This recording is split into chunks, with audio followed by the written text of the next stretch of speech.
Welcome everybody to the latest edition of the Physics Corner, a video series where we solve introductory physics problems. I'm your host, Dr. Christopher Sorolla. Today's episode, we are going to solve for the Atwood's machine problem, but now with a twist. Specifically, we have solved the Atwood's machine problem earlier, but without including the effects of the pulley wheel. Now it's time to do that. Now we're going to take a look at what happens if you have to assume that the pulley wheel is made to rotate. Before we did not do that, in this episode, we will. So let's get started. So what this means is that we have, again, to recap, an Atwood's machine consists of two masses hung on a string draped around a pulley wheel. One of the masses is heavier than the others, and therefore, when you release it from rest, the heavy mass will pull the lighter mass up, the heavy mass will fall down. Now, in this particular case, we're also concerned with the pulley wheel being made to rotate. So, in the previous episode, we assumed that the pulley wheel was either too small to be of use or that the pulley wheel's friction was non-existent and the string just slid over the pulley wheel without turning it. That's not the case today. In this episode, we'll decide how to handle it when the pulley wheel is forced to rotate. Now, some other simplifying assumptions we will make. We will assume that the pulley wheel rotates without slipping so that the rope simply pulls the pulley wheel along. That turns out to be a fairly good assumption under lab conditions. And we'll assume that the pulley wheel itself has no internal friction. That one's not so much a great assumption, but we're going to work with it today just to see how this plays out. And if we want to, we can always return to that idea at some future time. But today, pulley wheel rotates without the string slipping, but without worrying about any friction. We'll also ignore other negligible forces such as air drag and such. So, how do we get started? Well, this is a tougher problem than we've done in the past because this incorporates two types of motion: linear motion and rotational or angular motion. So mass 1 is going to go straight up, linear. Mass 2 is going to fall straight down, also linear. But the pulley wheel rotates. And because of that, we have to figure out a way to incorporate both of those ideas. Furthermore, because the pulley wheel is being rotated from scratch, there must be some net force or twisting force, shall we say, to make that happen. Now, we don't call it a twisting force officially in physics. We call that torque. So torque is the equivalent of force, but for rotation. And just like there is a second law of motion for linear forces, the familiar F equals ma idea, there'll be an equivalent idea for torque that we need to incorporate. But because torque involves more complicated items, we're going to spend a little bit of time talking about how that plays out. So, to begin, first off, we'll do what we did in the past. We will draw free body diagrams for masses 1 and masses 2. So here's mass 1. And here will be mass 2. We've done this in previous episodes, so we're not going to belabor it too much, but mass 1 has a weight going down like this, and a tension in the string going up like that. I'm going to come back to that in a moment. There is a weight m2g for mass 2, and a tension string going up this way, like that. Now, notice I didn't draw any symbols for the tensions yet, and that's because it's a little bit different than the previous situation. Because we are making the pulley wheel rotate, effectively, the strings are in separate pieces. There is one string, right? But we can treat them as two separate pieces. The string that connects this to the pulley wheel and the string that connects this mass to the pulley wheel, which means that they have separate amounts of tension at work. So we're going to simplify that or signify that by subscripts T1 and T2. So it looks like we're introducing some new variables that we didn't have before. A, that's correct. But we have to do this because if we don't do this, then the system won't be solvable. We won't be able to know what to do with it. So the tensions are going to be slightly different on each side of the string, interestingly enough. So what do we get for equations for mass number 1? Let's say force, the net force on mass 1 will be tension going up and weight going down equals mass times acceleration. Now notice again, it's mass 1 because it's an equation for mass 1. And implicitly, although we didn't say it out loud before, we're going to assume going up is a positive direction for mass 1. Now mass 2, on the other hand, it makes sense to have the positive direction going downwards. That's fine. And the force equation there, because we do that, mass 2g, or the weight of mass 2, will be the positive amount. T2 is now the tension on that side of the string going backwards as M2A here.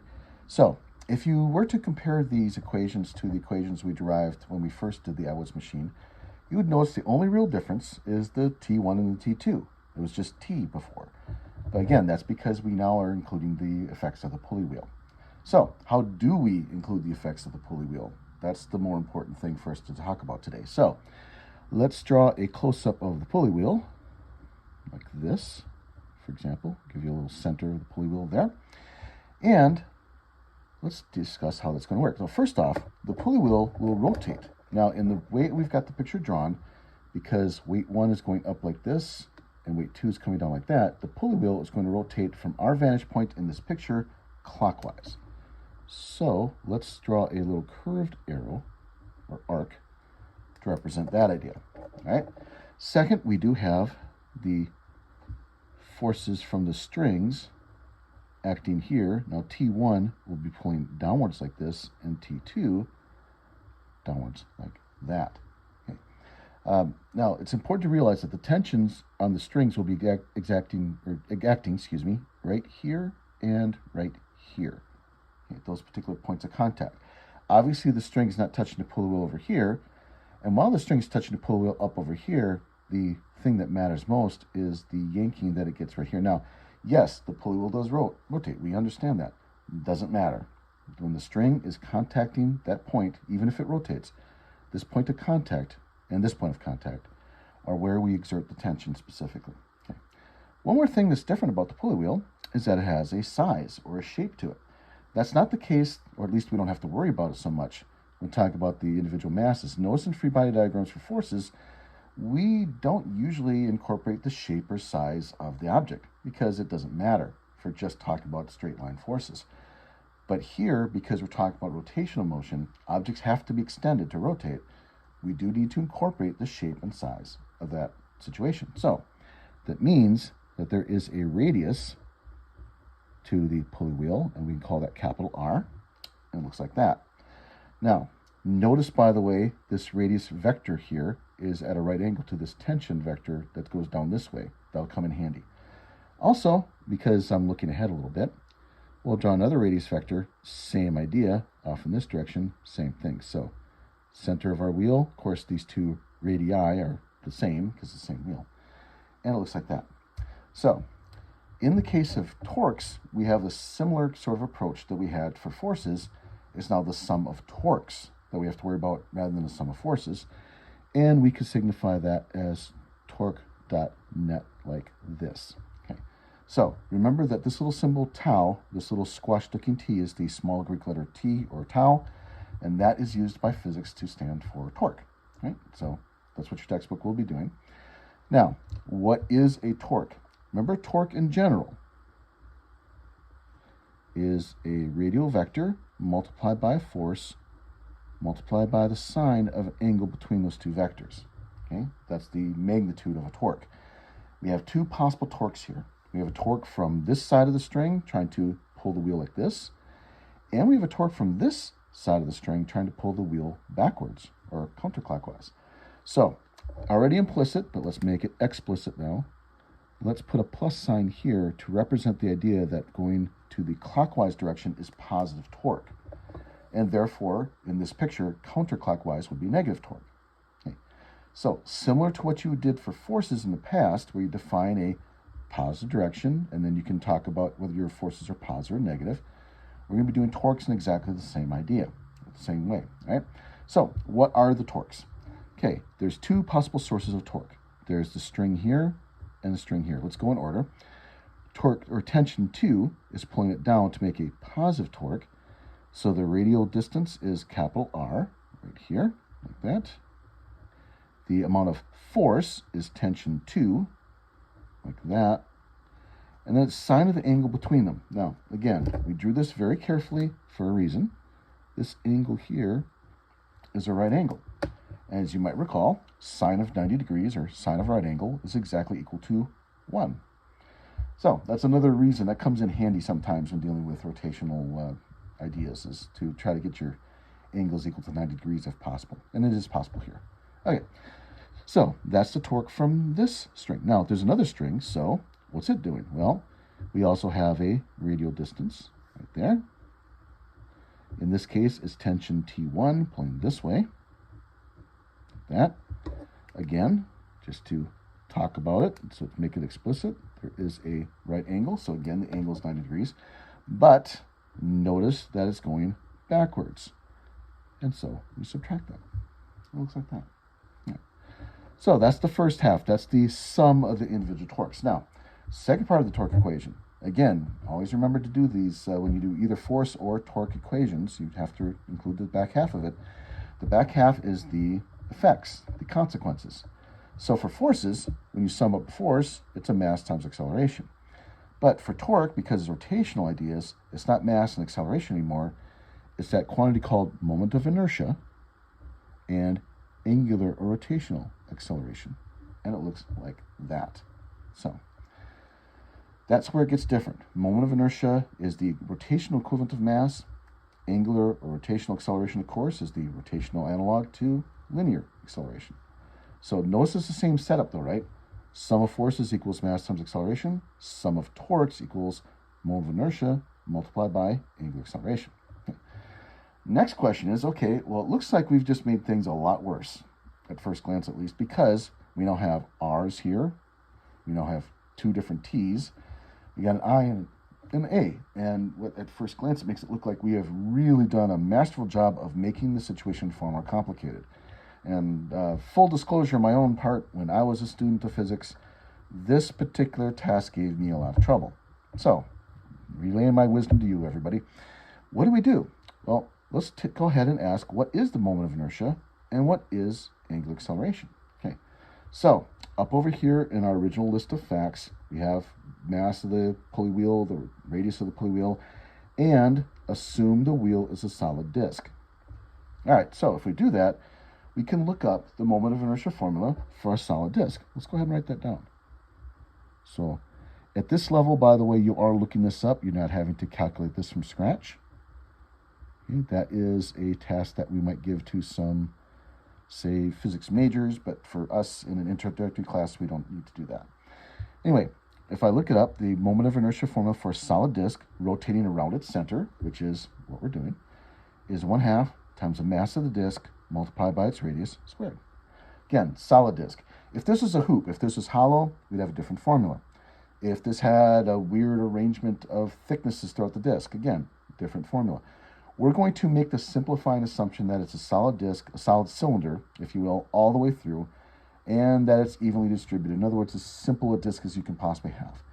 Now, your actual disks in a lab situation will be slightly different, of course, but this is a good first approximation. And your actual answer wouldn't be too far off of this, so we're going to roll with this as well. All right, that's the first thing. Second thing, what about this angular acceleration bit?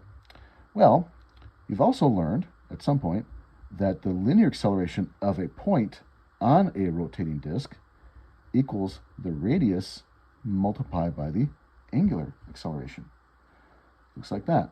Okay. By the way, we can check the units for this a little bit later, but in any case, radius, which comes in meters, angular acceleration, which is in radians per second squared. When you get a linear quantity, their radians disappear, meters per second squared. So yes, it works out. All right. It's alpha here, so let's solve for alpha. And to do that, of course, we just divide both sides by capital R. And it looks like that. All right. So let's take our next step, everybody. What we're going to do is, for the disk and the acceleration, substitute both of those things into here, and then see if we can simplify or manipulate this torque equation to our advantage. So that's our next task.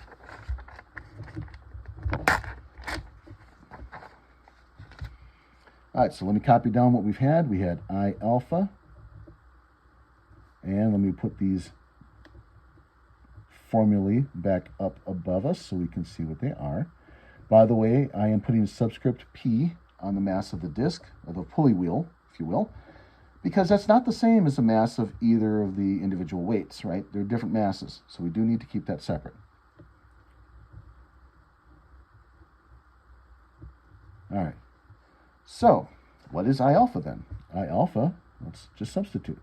1/2 mass of pulley wheel times R squared here. and little a divided by capital R here. And to make this as simple as possible, r squared cancels out one of those r's here, and I have a 1/2 MPRA. All right, now let's bring back our torque equation.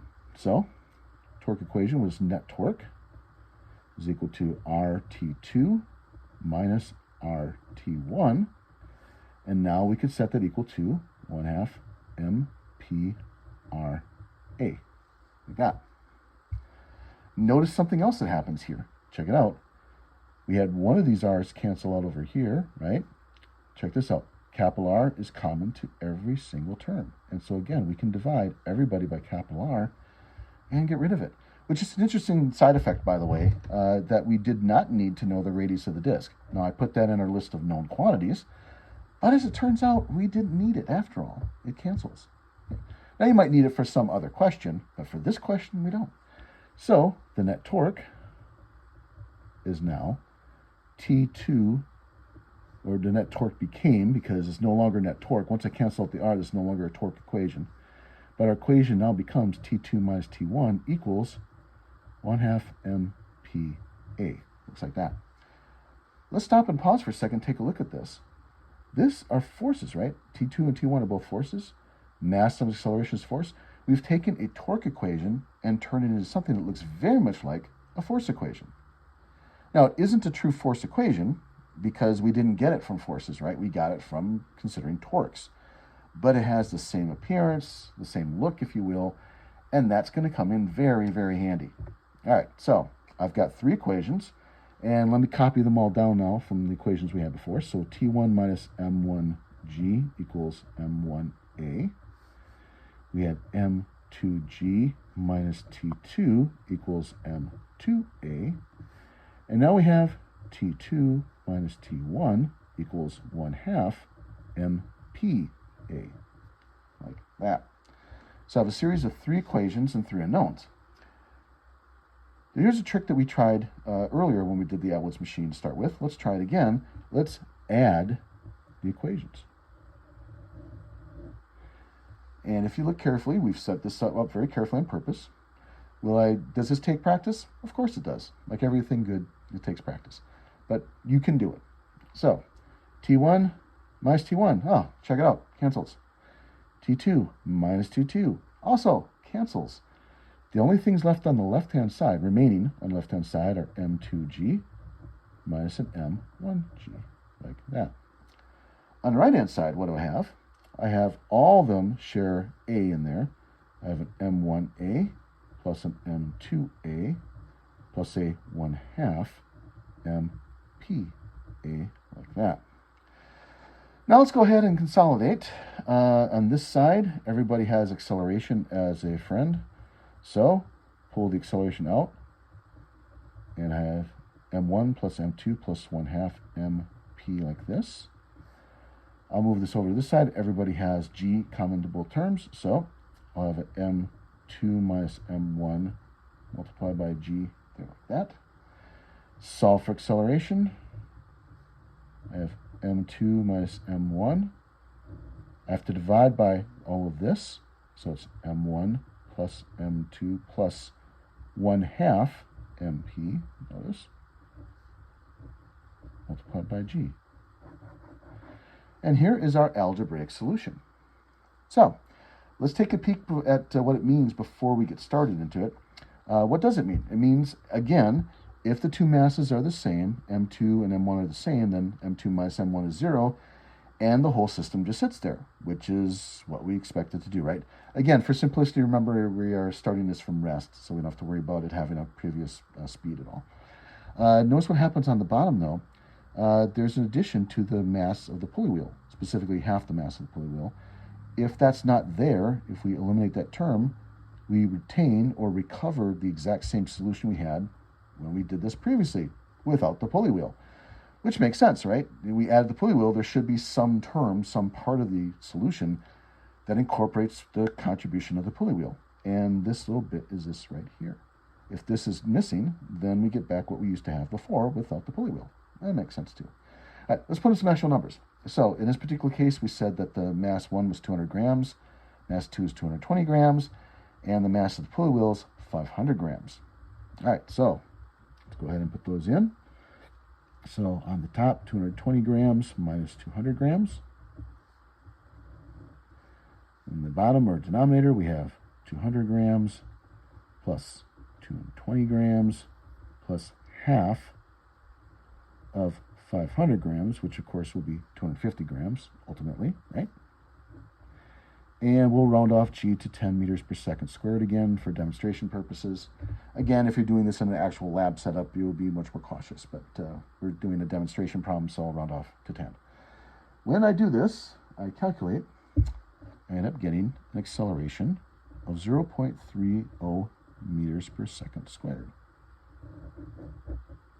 By the way, notice that the grams will cancel out, so I didn't have to convert to kilograms.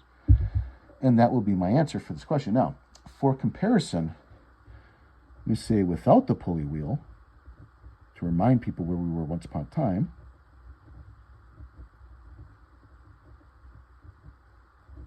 the acceleration we got was 0.47 meters per second squared. That's an interesting statement. What does it mean? It means the pulley wheel slowed down the system, right?